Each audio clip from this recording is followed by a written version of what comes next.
Je ne reviens pas sur la situation que nous constatons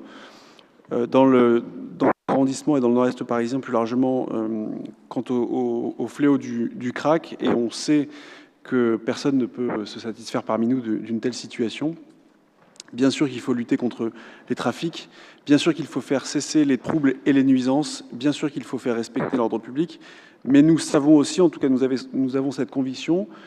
dont il me semble que vous partagez également, que l'addiction au crack ne peut pas uniquement être traitée comme un sujet d'ordre public, mais d'abord comme un enjeu de santé publique. Et je cite, si vous me permettez, « Face aux ravages sanitaires, sociaux et humains du narcotrafic du crack, un schéma national de santé publique alliant prévention, réduction des risques et protocole de sortie de rue et d'addiction doit être mis en œuvre. Parce que même hébergé et accompagné par la ville de Paris, un toxicomane reste prisonnier de ses addictions. Nous avons besoin de mettre en place de véritables parcours de soins avec un réseau métropolitain de lieux d'hébergement, avec un accompagnement médico-social, voire psychiatrique, notamment des lieux de prise en charge à l'écart de la population, parce que le nord-est parisien ne peut pas être le sous-traitant de l'écosystème français et européen du crack, ni leurs habitants les victimes collatérales de cette incapacité si française de prendre à bras-le-corps le fléau du crack. » Je n'aurais pas mieux dit. Ces déclarations, vous vous êtes reconnu, monsieur le maire, ce ne sont pas les miennes, ce sont les vôtres. Et des déclarations que vous avez eu l'occasion de tenir aussi bien au Conseil de Paris que dans la presse. Déclarations auxquelles d'ailleurs je souscris totalement, et ça fait plusieurs années que je suis aligné sur finalement votre positionnement quant à cette situation. Si les dispositifs de réduction des risques permettent de réduire certains risques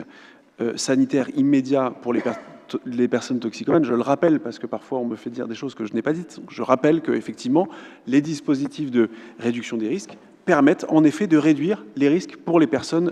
toxicomanes,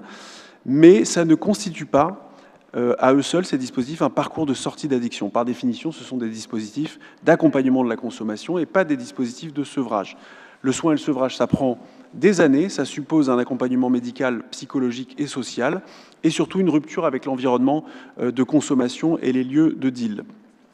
Les réponses sanitaires et sociales actuellement mises en œuvre sont insuffisantes et sont sous-dimensionnées, car elles n'engagent pas clairement un parcours médico-social des consommateurs de drogue vers l'objectif de sortie d'addiction.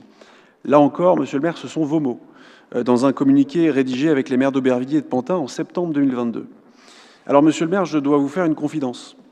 À écouter les déclarations que vous multipliez depuis plusieurs années sur ce sujet, j'ai parfois le sentiment que vous êtes un peu seul au sein de votre propre majorité, de votre famille politique, à défendre cette ligne. Des années que vous plaidez pour des véritables parcours de soins et de sevrage, des années que vous demandez des structures adaptées, hors des zones d'habitation, encore une fois je vous cite, qui ont pour vocation la sortie de l'addiction et pas simplement l'accompagnement à la consommation, des années que vous considérez que le problème du crack à Paris ne se résoudra pas simplement en gérant les conséquences de l'addiction, mais bien en agissant collectivement et résolument sur ses causes et sur la sortie de l'addiction. Alors par ce vœu, nous vous proposons finalement de ne plus être seuls et de transformer ce que vous défendez depuis si longtemps en action, en demandant à la ville de Paris qu'elle accompagne la création de ces structures de soins et de sevrage, et on espère évidemment que vous soutiendrez ce vœu.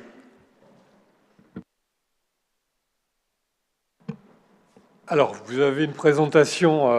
dans laquelle je peux me retrouver en partie, mais pas en totalité, et vous ne tirez pas les bonnes conclusions des attendus qui sont par ailleurs pertinents, mais on aura l'occasion d'en reparler.